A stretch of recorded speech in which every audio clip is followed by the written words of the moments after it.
اور اس منصوبے میں یہ تخمینہ لگایا گیا کہ ہم ایک گھر میں $208 کے حساب سے 55,000 روپے کا سارا سسٹم لگا کر دیں گے۔ اور پھر وزیر اعلیٰ سندھ نے یہ اعلان بھی کر دیا کہ اکتوبر میں ہم 50,000 گھروں کو یہ پورا سسٹم لگا کر دے دیں گے۔ اور انہوں نے یہ بھی کہا کہ جس گھر میں یہ سسٹم لگے گا ان سے ہم 7,000 سے لے کر 10,000 روپے لیں گے، باقی جو ہے وہ سندھ حکومت بھرے گی۔ اس کی وجہ یہ ہے کہ ان کے مطابق کہ جو وہاں کے ہیں گھر والے، ان کی اونرشپ تاکہ آ جائے۔ یہ بھی ایک طریقہ ہوتا ہے کرپشن کا، آپ مختلف طریقے استعمال کرتے ہیں۔ بہرحال یہ ان کا کہنا تھا۔ تو انہوں نے ٹوٹل $10 کروڑ کی گرانٹ حاصل کر لی ورلڈ بینک سے، اور یہ تقریباً پاکستانی 28 ارب روپے بنتے ہیں۔ لیکن ساتھ میں سندھ حکومت نے یہ بھی کہا ہے کہ اس کی نگرانی بھی ورلڈ بینک خود ہی کر رہا ہے۔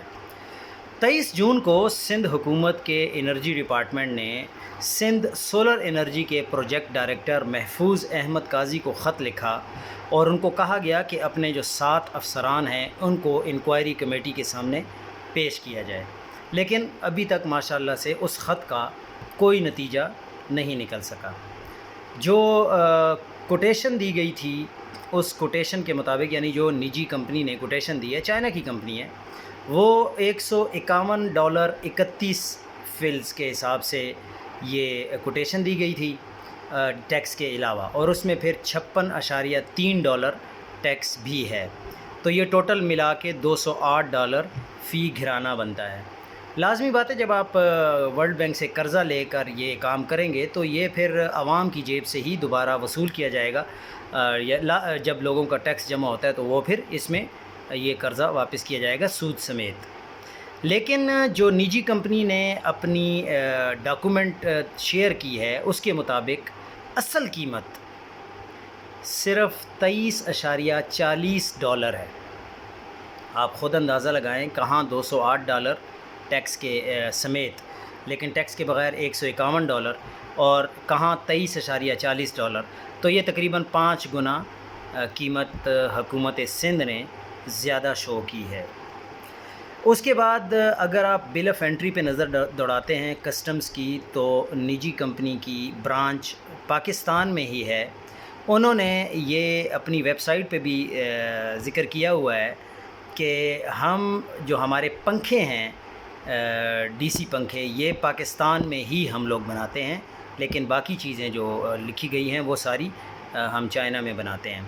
تو اس کمپنی نے 20,808 کٹس دی ہیں، لیکن وہ بھی جعلی ڈاکومنٹ سندھ حکومت نے تیار کیا ہے، کیونکہ جو اصل ڈاکومنٹ ہے اس میں $23.40 قیمت ہے، لیکن جو 2 نمبر ڈاکومنٹ تیار کیا گیا ہے وہ مبینہ طور پر $112.44 ہے وداؤٹ ٹیکس، اور ود ٹیکس $151.79 ہے۔ اب جو سندھ حکومت کے پاس ڈاکومنٹ ہے اس کے مطابق جو پنکھے دیے جا رہے ہیں لوگوں کو، وہ انہوں نے چائنا سے منگوائے ہیں، جو کہ 25,300 پنکھے بنتے ہیں، لیکن حقیقت یہ ہے کہ وہ پنکھے پاکستان سے ہی خریدے گئے ہیں۔ اور انہوں نے اس ڈاکومنٹ کے مطابق کہ باہر سے ہم نے پرچیز کیے ہیں، وہ $23.5 پر پیس سندھ حکومت نے کلیم کیا ہے، اور انہوں نے جعلی امپورٹ ڈاکومنٹس بنا کر، اور کیونکہ ایک machine number per 2 bill of entries جو ہیں وہ دیکھی جا سکتی ہیں۔ اب یہ کیوں کیا گیا ہے؟ کیونکہ پھر حکومت نے ٹیکس بھی تو کلیم کرنے ہیں نا، کسٹم ڈیوٹی اور جو باقی ٹیکسز ہوتے ہیں وہ تقریباً $18 پر پیس یہ پھر ٹیکس انہوں نے حکومت سے کلیم کرنا ہے، جو کہ 12 کروڑ اور 70 لاکھ روپے بنتے ہیں۔ اب اصل قیمت جب ہم نے بھی اپنی انویسٹیگیشن کی اور ڈاکومنٹس دیکھے تو اصل قیمت تھی ایک پیس کی $50 سے بھی کم تھی، یعنی ٹوٹل جو کمپنی نے ان کو اصل والی جو وہ دی ہے، رسید دی ہے، یعنی بل دیا ہے اس کے مطابق۔ لیکن سندھ حکومت نے $151 کے حساب سے بتایا ہے کہ اتنا پیسہ لگا ہے، جو کہ ٹیکس کے بغیر اگر کیلکولیٹ کیا جائے تو وہ تقریباً 8.5 ارب روپے بنتے ہیں صرف حقیقی جو ہیں۔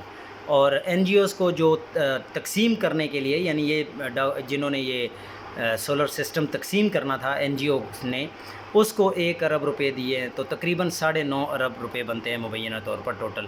تو ایک پیس میں $100 کا تقریباً فرق ہے، جو کہ 5 ارب اور 60 کروڑ روپے بنتے ہیں۔ اور جو جعلی ڈاکومنٹس کے ذریعے انہوں نے کلیم کیے ہیں ٹیکسز، وہ بھی تقریباً 1 ارب روپے سے بھی زیادہ بنتے ہیں۔ تو کرپشن کرنے کے بہت سارے طریقے ہیں۔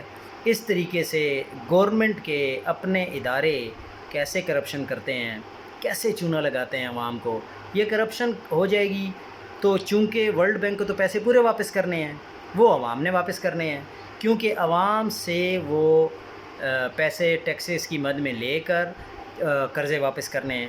اور مزے کی بات ہے کہ کرپشن بھی ہو گئی اور اس کے ساتھ سود بھی جمع کرانا ہوگا، وہ بھی پاکستان کی عوام نے جمع کرانا ہے۔ تو بلاول بھٹو زرداری صاحب، یہ ہے آپ کی حکومت، یہ ہے آپ کا منصوبہ، جس میں آپ لوگوں یہ بار بار کہہ رہے ہیں کہ ہم اس میں شفافیت چاہتے ہیں، لیکن آپ کو خود اس میں انوالو ہونا چاہیے۔ آپ کے ہوتے ہوئے اگر یہ سب کچھ ہو رہا ہے تو پھر یا تو آپ اس میں حصے دار ہیں، یا پھر آپ کی ناک کے نیچے وہ کچھ ہو رہا ہے جس کا آپ کو پتہ ہی نہیں ہے۔